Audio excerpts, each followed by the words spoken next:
Ew, yeah. Rest in peace to Dangelo. He passed away from pancreatic cancer. He was only like 51. You know, it's interesting that he was a sex symbol at the beginning of his career, and that ended up like really like messing with his mental health, because he really wanted like people to like fuck with his music and not just fuck with his body. But once y'all saw him on that How Does It Feel video, I mean, it just was what it was. You know, you saw the face, you saw the body, you saw the V-line, and I know a lot of y'all was growing up looking down, trying to look down at that TV, trying to see what else you could see. You know what I'm saying? It is what it was, and it is what it is. But let me say this, right? Between Dangelo passing away, Irv Gotti, and many, many more black men in the industry, if y'all notice, when they get around that age of 50, 51, they be checking the fuck up out of here. So what I really hope is that the black men get on these podcasts and start talking about their health, and start talking about prostate this, and black men get your checkup. I want you blacks that's on these podcasts, you know, the Paul Pierces of the world, you know, around her falling asleep drunk as fuck behind the wheel, the Jada Kiss and the Fat Joe or Medium Joe or whatever fucking size he want to be while he around there fucking teenage girls.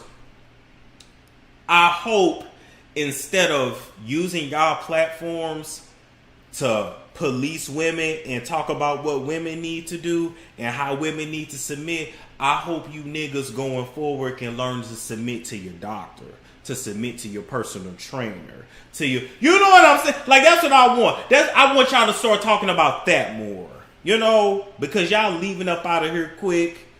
I ain't gonna lie, Boosie ain't even looking all that good. His eyes, you know, his eyes yellow. Michael Jordan ain't looking all that good. I'm just saying, like, you know, black men, we gotta take care of our health. You know, you make all this money, you buy all these cars, you buy all these hoes. You got to take care of your health. I'm making a joke, but in all seriousness, may Dangelo rest in peace. He went through a lot in the industry. I'm going to tell y'all this too. He was heavily into voodoo. I believe that him and Angie had a spiritual connection, whether they were aware of that or not. And does this feel sacrificial?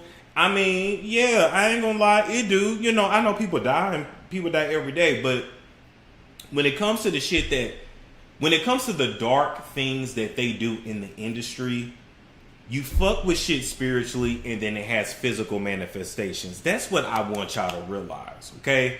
You know, I found several pictures of Dangelo throwing up this, throwing up that. So, you know, it went past voodoo. Like, there was definitely some Satanism at some point.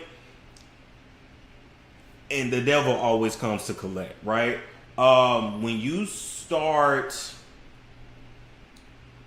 playing with those kind of spirits, you have to constantly feed them.